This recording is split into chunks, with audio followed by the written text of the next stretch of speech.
साथियों प्रणाम। अंतर जगत की यात्रा का ज्ञान विज्ञान भाग एक। लेखक डॉक्टर प्रणव पांड्या। पृष्ठ 64। रस्सी की तरह घिस दें चुनौतियों के पत्थर। रस्सी की तरह घिस दें चुनौतियों के पत्थर। पृष्ठ 64 आपको पढ़कर सुनाते हैं। अंतर यात्रा का विज्ञान जीवन के हर चूट से जूझ रहे योग साधकों के लिए पथ प्रदीप है। योग साधना की डगर कब किस ओर मुड़ती है, इसके प्रकाश में साफ साफ समझा जा सकता है। साधकों की राह में आने वाले प्रश्न कंटकों को हटाने बीनने की पूरी व्यवस्था इसके उजाले में संभव है।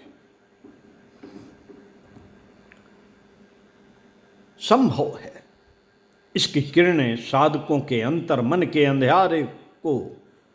अंधियारे की घुटन और घबराहट को हटाती है। इससे साधकों में अपनी साधना के लिए हिम्मत और हौसला बढ़ता है। चेतना की धरातल पर देखें तो यह पुस्तक ऐसे हिम्मती साधकों एवं महान गुरुओं के बीच निरंतर चलने वाला रहस्यमय वार्तालाप है।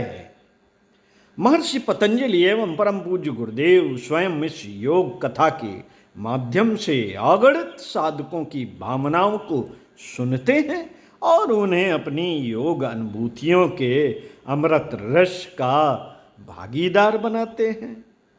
इस योग कथा के शब्द तो बस उनकी विचार तरंगों के माध्यम भर हैं, इससे अधिक और कुछ नहीं और कुछ भी नहीं। जब साधक के सामने सवाल आता है कि आखिर यह अभ्यास क्या है और कैसे करें, इसे कैसे करें, तो महर्षि समाधान करते हुए अगला सूत्र कहते हैं। तत्र स्थितो यतनोभ्यास 1/13। शब्दार्थ तत्र यानी उन दोनों अभ्यास और वैराग्य में से, स्थितो चित्त की स्थिति में, यत्र यत्न यत्र करना, अभ्यास अभ्यास है, यानी कि इन दोनों में चित्त की स्थिति में स्वयं में दृढ़ता से प्रतिष्ठित होने का प्रयास करना अभ्यास है। अभ्यास की सामान्य महिमा में तो हम में से प्रायः सभी परिचित हैं। छोटे बच्चों और गांव के किसानों से लेकर विशिष्टों वरिष्ठों एवं विशेषज्ञों तक इसकी महिमा का गुणगान करते हैं। ग्रामीण जीवन में अभ्यास के बारे में एक कहावत अक्सर सुनी जाती है, करत करत अभ्यास के जड़मत होत सुजान, और रसरी आवत जात है शिल पर पड़त निशान। अर्थात अभ्यास करते करते एकदम जड़मत भी शवज्ञ सुजान हो जाते हैं। कुछ इसी तरह से जैसे निरंतर रस्सी की रगड़ से पाषाण पर भी निशान पड़ जाते हैं। मनुष्य की सारी क्षमताएं उसके अभ्यास का ही फल है। यहाँ तक कि पशु पक्षी भी अभ्यास के बलबूते ऐसे ऐसे कर्तव्य दिखाने लगते हैं जिन्हें देखकर दांतों तले उंगली दबाने का मन करता है। बाहरी जीवन में, लौकिक जीवन में अभ्यास के ढेरों चमत्कार हम रोज देखते हैं। खुद की निजी जिंदगी में भी अभ्यास के अनेकों अनुभवों को हमने जब तब अनुभव किया है, परंतु यह अभ्यास आंतरिक जीवन में, आध्यात्मिक जीवन में किस तरह किया जाए, यह बात समझना अभी बाकी है। आध्यात्मिक जीवन में आंतरिक प्रयास एक ऐसी होशपूर्ण कोशिश जिसका मतलब है कि इससे पहले हम बाहर बढ़ें, हमें भीतर बढ़ना चाहिए। इससे पहले कि हम बाहर बढ़ें, हमें भीतर बढ़ना चाहिए।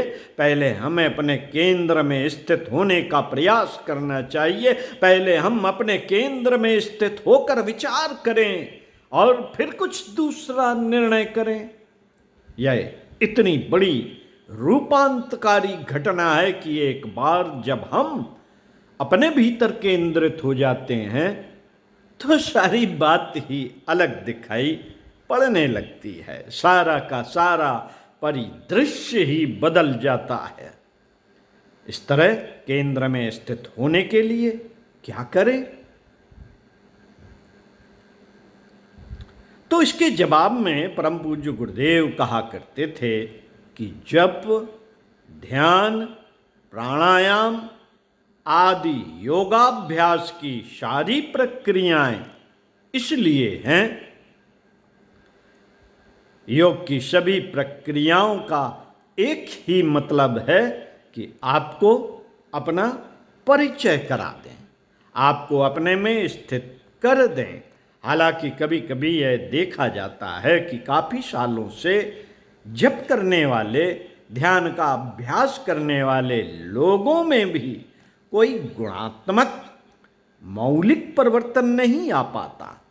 इसकी वजह प्रक्रियाओं का दोष नहीं, बल्कि इसके अभ्यास में खामियां हैं। ध्यान रहे, योग प्रक्रियाएं मात्र क्रियात्मक नहीं हैं, उनमें गहरी विचारणा एवं उच्च भावनाएं भी समावेशित हैं। भगवत गीता में इसके बारे में कहा गया है, अश्रयाद्याया अश्रद्धया हुतम दत्तम तपस्तत्तम कृतम चयत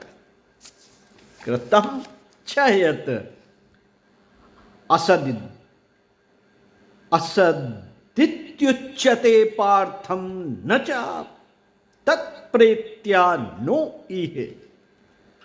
गीता 17/28। अर्थात, हे पार्थ, अश्रद्धा से किया गया हवन, दिया गया दान, तपा गया तप और भी जो कुछ आध्यात्मिक क्रियाएं की गई हैं, वह सब कुछ असद है। उसका न तो कोई परिणाम आध्यात्मिक जीवन में है और न ही इस लौकिक जीवन में और न ही इस लौकिक जीवन में। इसलिए योगाभ्यास की कोई भी प्रक्रिया हो, उसमें गहरी श्रद्धा और पवित्र विचारणा का समावेश निहायत जरूरी है। इस संबंध में वृंदावन के संत स्वामी अखंडानंद महाराज का संस्मरण बड़ा ही प्रेरक है। ध्यान रहे, ये संत परम पूज्य गुरुदेव पर गहरी श्रद्धा करते थे। इनकी एक पुस्तक है पावन संस्मरण। इसमें उन्होंने लिखा है कि एक दिन वे ब्रह्म मुहूर्त में बैठकर माला जप रहे थे। उनकी कोशिश यही थी कि ज़्यादा से ज़्यादा मालाएं जप ली जाएं। इस बीच परमहंस जगन्नाथपुरी जी उधर से गुजरे। उन्हें जन सामान्य लोग नेपाली बाबा के नाम से जानते थे। उनका जप देखकर वह बोल पड़े, भला कहीं ऐसे जप किया जाता है? उनके वचनों से इनकी आँख खुली। नमस्कार करने पर परमहंस जी ने इन्हें गले लगाया और बोले, मंत्र साक्षात भगवान है, अपने इष्ट की शब्द मूर्ति है। मंत्र चाहे कोई भी हो, उसे जपने में शीघ्रता नहीं करनी चाहिए। सत्कार के साथ, धीर गंभीर भाव के साथ मंत्र का उच्चारण करना चाहिए। प्रत्येक शब्द का गहराई से उच्चारण करें। इस तरह एक अक्षर से दूसरे अक्षर तक पहुंचने में कुछ समय लगे, इससे मन में संकल्प नहीं होगा। इससे मन में संकल्प नहीं होगा। जब मन खाली होगा तो उसमें अपने इष्ट का प्रकाश होगा। गायत्री महामंत्र के योग साधक अपनी योग साधना का सर्वस्व मानकर अभ्यास करे। मन ही मन प्रत्येक अक्षर का स्पष्ट उच्चारण, साथ ही यह प्रगाढ़ भाव कि इन 24 अक्षरों में स्वयं आदि शक्ति जगन्माता अपनी 24 शक्तियों के साथ समाई है।